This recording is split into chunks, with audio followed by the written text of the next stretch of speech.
Alô, saxofonista, tudo bem?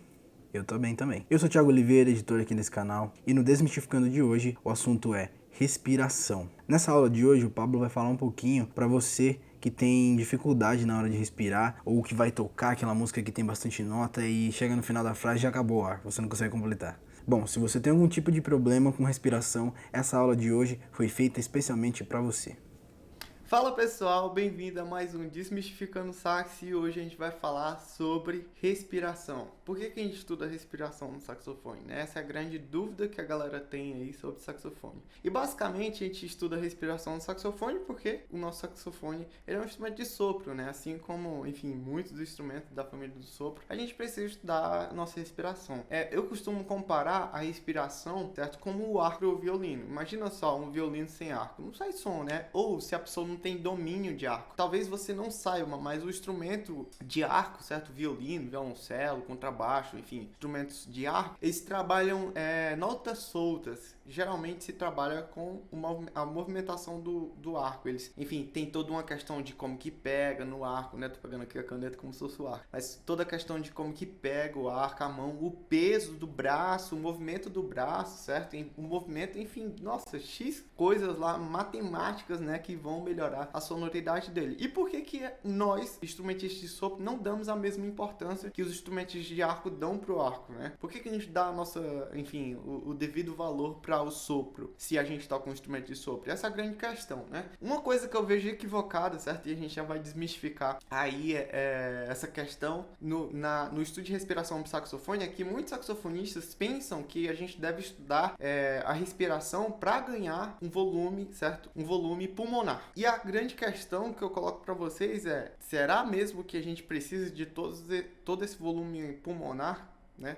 E a grande questão é que o ser humano adulto ele tem cerca de 6 litros, 6 litros e meio, certo? De capacidade pulmonar, e uma criança, enfim, é muito menos que um adulto. E eu pergunto para você, realmente uma criança ela não consegue tocar um saxofone? A resposta é sim, galera. Você consegue tocar o saxofone com a capacidade pulmonar que você precisa, que você tem, né? A gente não precisa aumentar a nossa capacidade pulmonar. A gente só precisa ter realmente essa capacidade pulmonar de 6 litros, 6 litros e meio, mais ou menos ali, para tocar o saxofone. E até menos. As crianças, elas conseguem tocar. E aí, enfim, tendo em vista isso, então por que a gente estuda o exercício de respiração se não é com o âmbito de aumentar a nossa capacidade pulmonar? E a resposta está na palavra frequência. Se a gente entende a palavra frequência, constância da nossa coluna de ar, a gente vai conseguir sim trabalhar a exercício de respiração com devido fim para tocar o saxofone. E qual que é a coisa, né? Qual que é realmente o interessante nisso da sonoridade? É que muita gente não dá importância para o estudo de respiração,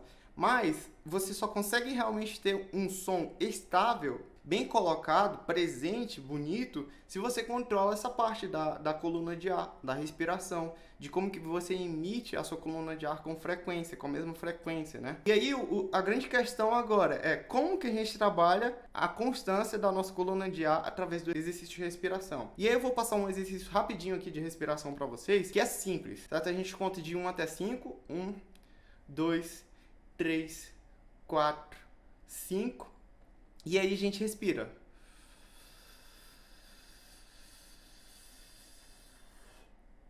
Certo? E o grande segredo aqui, qual que é a grande sacada disso? Você pegar com a mesma frequência. Ó, a palavra que eu tinha falado, constância, frequência, né? Então a mesma constância para pegar o ar é importante. Claro que a gente não vai tocar assim, mas a gente está estudando isso no âmbito de quê? De explicar para o nosso organismo como que ele deve reagir quando a gente vai soprar o nosso saxofone, né? Então, primeiro constante respirando, depois soprando. Então, 5 para respirar e 5 para soltar o ar, né? Expelir o ar. Então,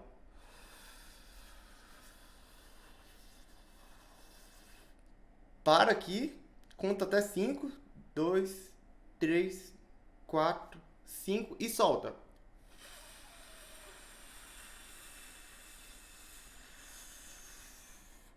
E lembrando, frequência na coluna de ar. Como que a gente consegue manter a mesma frequência sem nenhuma variação? Aí entra um apoio abdominal, certo? O que você tem que entender é que a gente enche o pulmão de forma que a nossa barriga, ela deu uma expandida mesmo, ela levanta, certo? Por quê? Porque basicamente o diafragma, ele desce, Por isso que o pessoal chama respiração diafragmática, né? Porque ela mexe, a respiração ela mexe no diafragma. Mas não é o diafragma que faz esse trabalho. É o abdômen que faz esse trabalho. Então, respiração, quando a gente respira, o diafragma desce e aí toda a parte das nossas entranhas aqui, né? Da parte do intestino, ela expande a nossa barriga e aí através do apoio abdominal, que é o quê? Manter, certo? A nossa barriga expandida, certo? Cheia, assim, enfim, por conta das entranhas, né? Tá ali pressionada pelo diafragma, a gente vai começar o quê? A soltar o nosso ar com constância e deixando a barriga expandida, que vai fazer com que o nosso diafragma regularmente venha subindo, subindo, subindo, expelindo o ar para fora, né? Então, vai ficar mais ou menos esse movimento. Encheu tudo.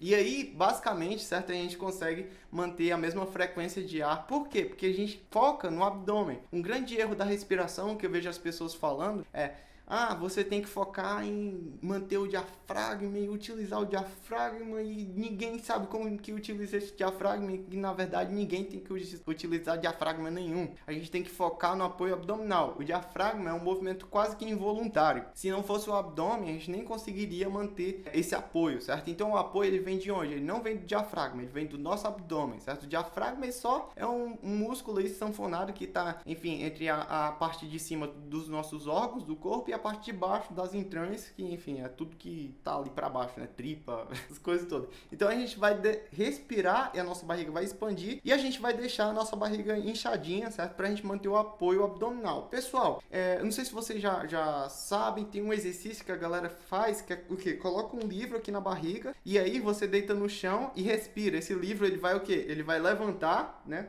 Que ele tá apoiado na sua barriga, e aí quando você sopra ele vai baixar, certo? E a galera geralmente faz esse exercício errado, né? A intenção é deixar o livro, certo? Alto, no mesmo lugar que quando você respirou, né? Então, esse manter do livro alto ali, certo? Com a sua barriga inchada, é o que vai dizer se você vai ter constância ou não, vai ter apoio ou não para dar para sua coluna de ar, né? Então, basicamente, esse é o pensamento, né? Então, respira. Inchou a barriga? Agora joga para fora. Constante, pensando no apoio abdominal. Barriga expandida.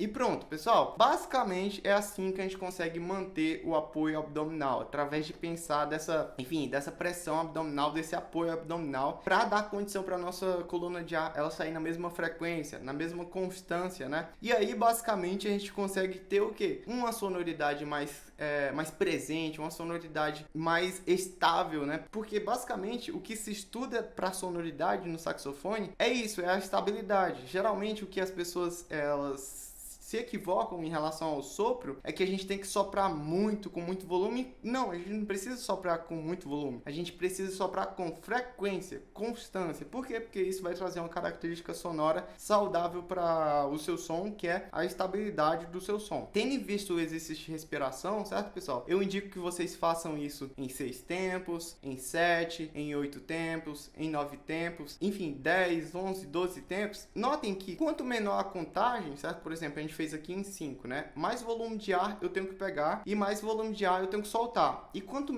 maior a contagem, menor o fluxo de ar que entra e menor o fluxo de ar que sai. Por que isso acontece? Porque a gente tem um período maior de tempos para pegar ar. E se a gente pegar muito ar, por exemplo, em 12 tempos, se a gente pegar muito ar logo no começo, a gente não vai conseguir chegar até no final da contagem. Então, o processo é de quê? De ensinar o nosso corpo como que ele pega o ar e ensinar o nosso corpo como ele que solta o ar, certo? Com apoio abdominal e com a constância devida para ter a devida estabilidade do nosso som no saxofone. Por isso que muita gente não tem resultado no estudo de sonoridade, né? Porque não tem estabilidade ali do sopro e aí acaba tendo instabilidade na sonoridade e a pessoa fica lá se perguntando por que o som dela não melhora e basicamente é porque ela não tem essa técnica ainda bem desenvolvida com ela, né, do sopro. Galera, só mais uma questão. A gente vai respirar dessa maneira na hora de tocar o saxofone? Não, a gente vai pegar de uma vez, né? Isso, na verdade, de você pegar aos pouquinhos, certo? É só para ensinar o seu corpo como que ele trabalha a constância, a frequência, né? E aí a gente solta da mesma forma, né? E na hora de soprar é basicamente isso que a gente faz no nosso saxofone. Frequência, constância é a palavra-chave. A gente não trabalha o volume pulmonar, mas a gente trabalha a frequência da coluna de ar para trabalhar essa questão da estabilidade do nosso som. E pessoal, basicamente esse é o nosso vídeo sobre exercício de respiração. Eu espero que ele tenha ajudado vocês e a gente se encontra na nossa próxima aula, quebrando alguns mitos aí, explicando o inexplicável do saxofone. Basicamente é isso aí, valeu e a gente se vê na nossa próxima aula.